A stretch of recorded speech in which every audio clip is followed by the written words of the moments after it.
It's goodbye to the Medway. I've been here for about 6 weeks. It's been a lovely river to explore.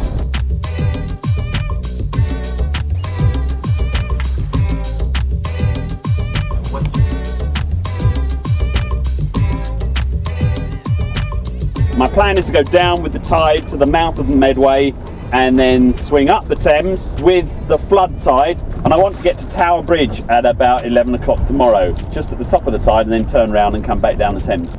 Meantime, I've got a leisurely sail down the river because I've got about 4 hours of tide underneath me, and I don't really need to be at the bottom, which is 8 miles away, until about 2 o'clock.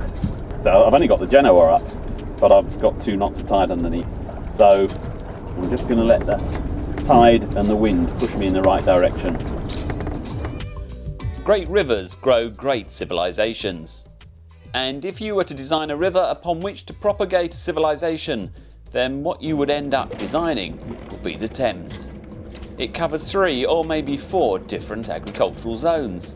Fish and salt from the North Sea end. Roots, berries, fruit and timber from the fertile land that's now covered by the sprawl of Greater London. Game and grazing animals and leather from the top end in the chalklands of Oxfordshire and beyond. The middle section also has several impressive bends, easy to defend and maximising the economically active river frontage. This is the power of the Thames.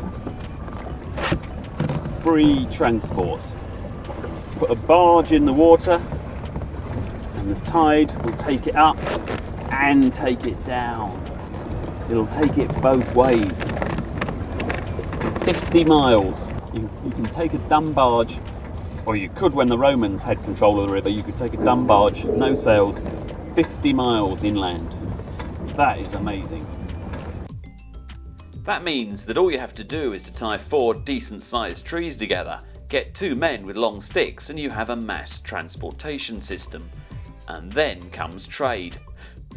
And as soon as trade starts, then comes numeracy, literacy, commerce, government, taxes, art and music.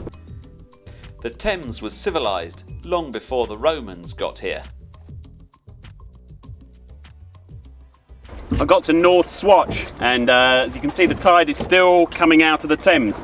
Fairly soon, over the next half an hour or so, it'll turn and then it'll be underneath me. But right now, I'm just trying to beat the tide is what I'm doing. So it's going to be a little bit of a fetch for a while.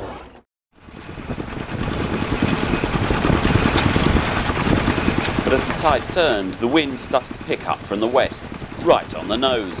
So my long planned leisurely evening drift up the Thames with the tide turned into a diesel-powered slog into the wind and waves, just the odd blast of low evening sun penetrating the clouds. The first sign of industry to appear were the oil refineries and storage tanks on Canvey Island. And much to my surprise, a gas flare. And there was me thinking that we'd all been asked by that nice Mr. Gordon to stop chucking energy away. Silly. I've been motoring through this gloom for about 4 hours. Even though the tide's underneath me, the wind's bang on the nose, so it's just a case of getting on with it, gritting your teeth. I'm going to turn the engine on.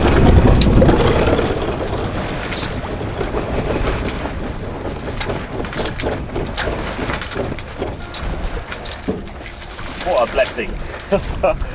And oh, it's got a bell. Ovens has got a bell.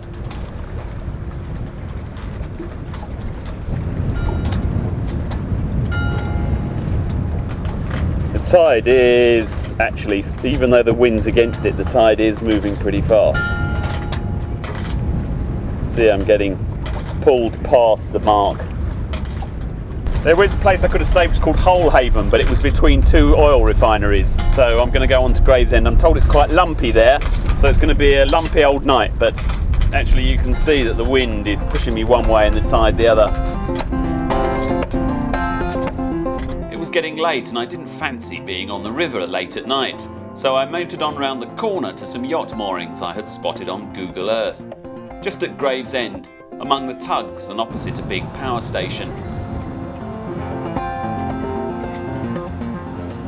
But I hadn't really reckoned with the wash from passing ships. At Gravesend, the riverbed shallows very steeply, and as the washes get closer to the shore, they seem to get bigger and bigger. It turned out to be a rough old night.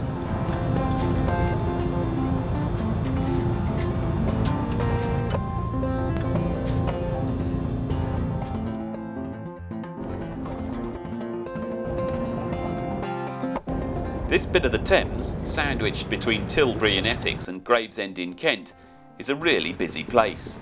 There are quite a few active wharfs on both sides of the river. It's also home to around 20 tugs.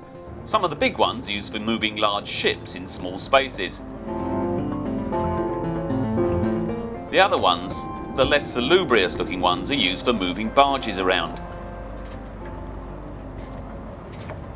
Thames rivermen arriving for work.